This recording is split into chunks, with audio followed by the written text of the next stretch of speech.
Komando Pasukan Khusus atau Kopassus berisi prajurit elit TNI Angkatan Darat yang tangguh dan terlatih. Ketangguhan Kopassus tak bisa lepas dari kerja keras dalam menjalani pendidikan dan pelatihan. Bagi para prajurit TNI AD yang ingin bergabung di Kopassus, maka mereka harus melalui sejumlah tahapan pendidikan yang menguras fisik dan mental. Terdapat 5 tahapan mulai dari seleksi awal hingga pendidikan spesialisasi lanjutan. Berikut tahapan pendidikan untuk menjadi prajurit Kopassus.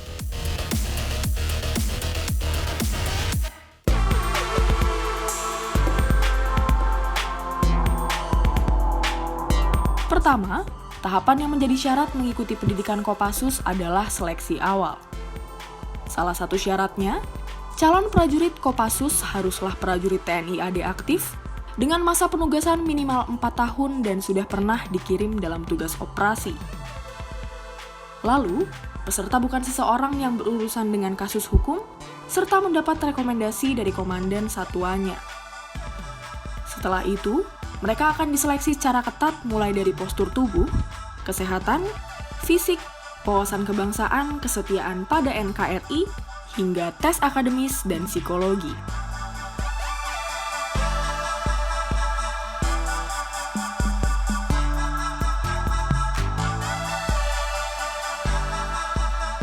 Usai lolos seleksi awal, peserta didik akan menjalani pendidikan Paradasar dan Prapendidikan Komando atau Pradiko. Pada tahap ini, peserta didik mendapatkan pembekalan dasar seperti menembak, teknik dan taktik tempur, dan yang lainnya. Proses ini akan berlangsung selama 2 bulan di Batu Jajar, Bandung, lalu dilanjutkan dengan mengikuti pendidikan komando.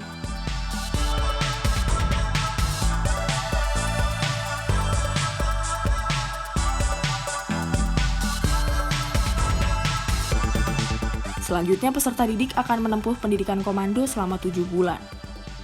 Pada tahap ini, peserta didik akan dituntut ketahanan fisik dan mentalnya. Tes psikologi pun bobot nilainya cukup besar dalam tahap ini. Nantinya, latihan akan dimulai dengan tahap hutan gunung, di mana peserta didik akan berlatih teknik dan taktik pertempuran hutan hingga kemampuan survival atau bertahan hidup.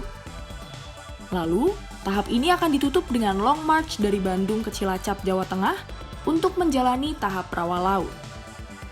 Tahap ini dinilai sebagai tantangan terberat bagi para peserta didik, karena harus menjalani infiltrasi melalui rawa laut, simulasi pertempuran, simulasi pelolosan dari kamp tawanan termasuk berenang ke Nusa Kambangan. Pelatihan ini akan ditutup dengan pelantikan sebagai prajurit komando, dengan disematkan brevet komando, mengenakan brevet merah, dan mendapat sebilah pisau komando.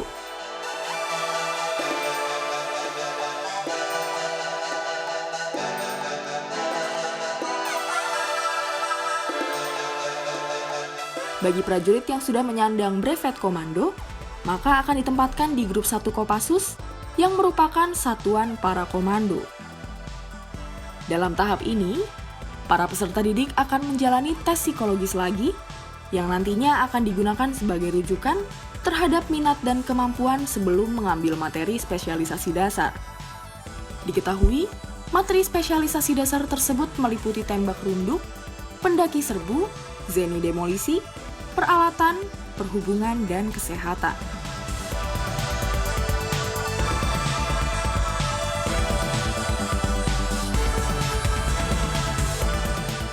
Selanjutnya, prajurit akan menjalankan pelatihan pertempuran hutan selama 1,5 bulan sebelum akhirnya menerima brevet pertempuran hutan. Usai mengantongi brevet pertempuran hutan, maka prajurit akan kembali ke kesatuannya di grup 1 Kopassus dan siap melaksanakan tugas operasi. Berikutnya, lewat rangkaian tes psikologis, prajurit akan mengikuti pendidikan spesialisasi lanjutan dan pengembangan spesifik kemampuan sandi yuda dan penanggulan teror.